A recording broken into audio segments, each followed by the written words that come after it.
Hey, it's Anastasia. I'm here with Royalty Radio.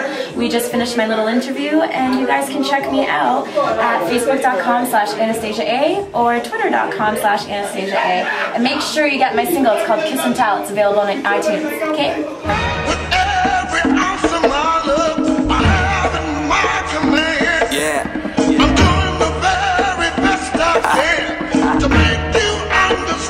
Royalty Radio.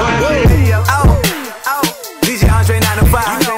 E. Williams, CEO Face, and you know Paco, Melly Mel, and of course me, D to the R.E. Wowzers. I try to tell these rappers, yo, go get away. Wowzers. We run this radio like every day. Wowzers. Oh, don't be.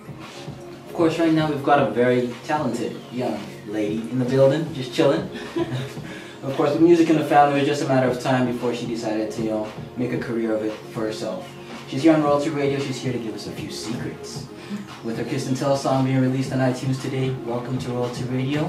Hi. Anastasia. I'm good. How you doing? Very good. That's good. Just let the people know a little bit about you. Introduce yourself. Well, I'm Anastasia. All right. And my single just dropped today. It's called Kiss and Tell. Of course, where are you from in terms of your background and in terms of the city? Where are you from? Well, I was actually born in Ukraine. Okay. And then I moved to Israel, and then I moved to Canada. Okay. So Canada's my home now, so I love it here. Right. So you got that international flair going on. Yeah. How long were you in Israel for? Probably about 7-8 years. Okay. Yeah. I moved here around like 2001 or something. Okay. Yeah. Okay. Now, of course, growing up in that culture, had differences between Israel and coming over here. What were some of the differences that you faced? That you Oh my gosh, it was crazy.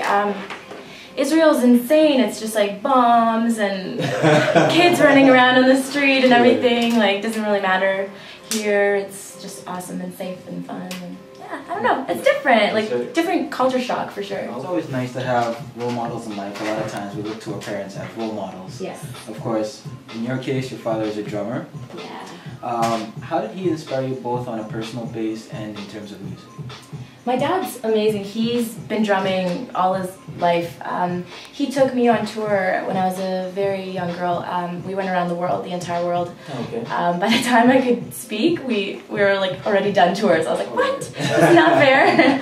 But he's always inspired me to listen to so many different types of music, or musicians and music and genres. Like, he pretty much started me off on like Earth, Wind and Fire, Stevie Wonder, like all the classics, all the greatest, of course. And then just like when I was going to school and everything, he just always reminded me, like, get back into it. You need to keep following the music dream. So he's a big inspiration for sure. That's true. Yeah. That's true. Now, of course, education is very important. And yes.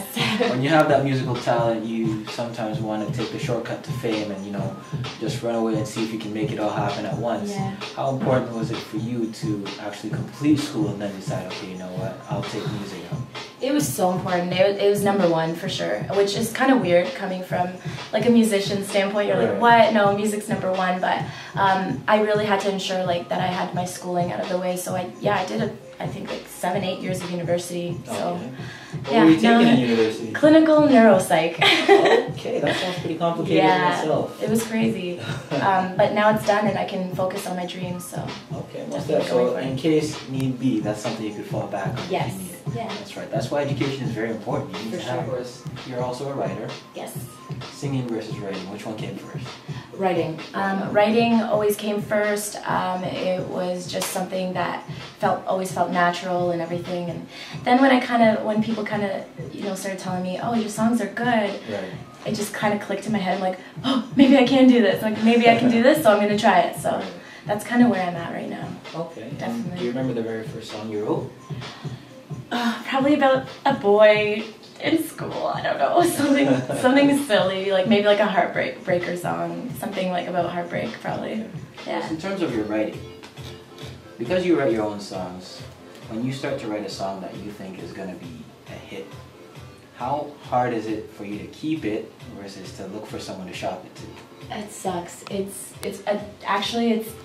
face this every time I write a song. I'll write it and then I'll go over with it with my producers and they'll be like, oh, you should, I know who you should shop this to, or, and then I'll be like, but what about me? Yeah, it's very difficult.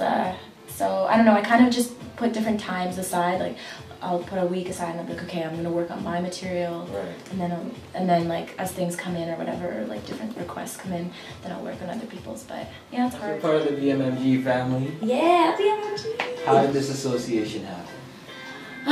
It just kind of just happened perfectly. I was on set for JD Era's music video for Fame and Fortune. Okay. And we were just having such a great time, and I just bumped into my manager there. We just kind of ran up to him and was like, "Can I sing you a song?" He's like, "Okay, sure." And then, I don't know, 6 months later or something like that, I was just out in BC, and then we reconnected again. And, yeah. Okay. What song did you sing of?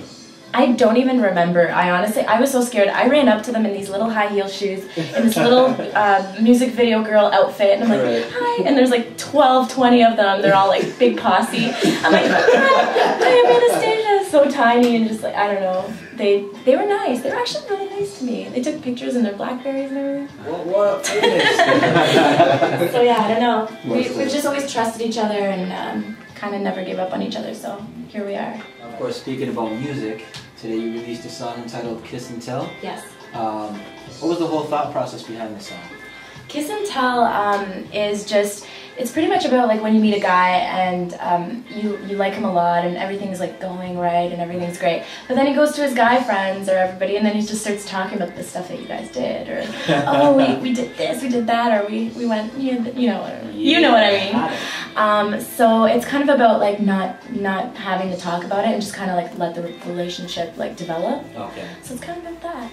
Alright. Yeah. Of course, every time we come with an artist, sometimes we do a freestyle for a rapper. In your case, you're a singer. Are you willing to give us an acapella, please? Yeah, sure. Alright, let's get into it. This song's called I Got You.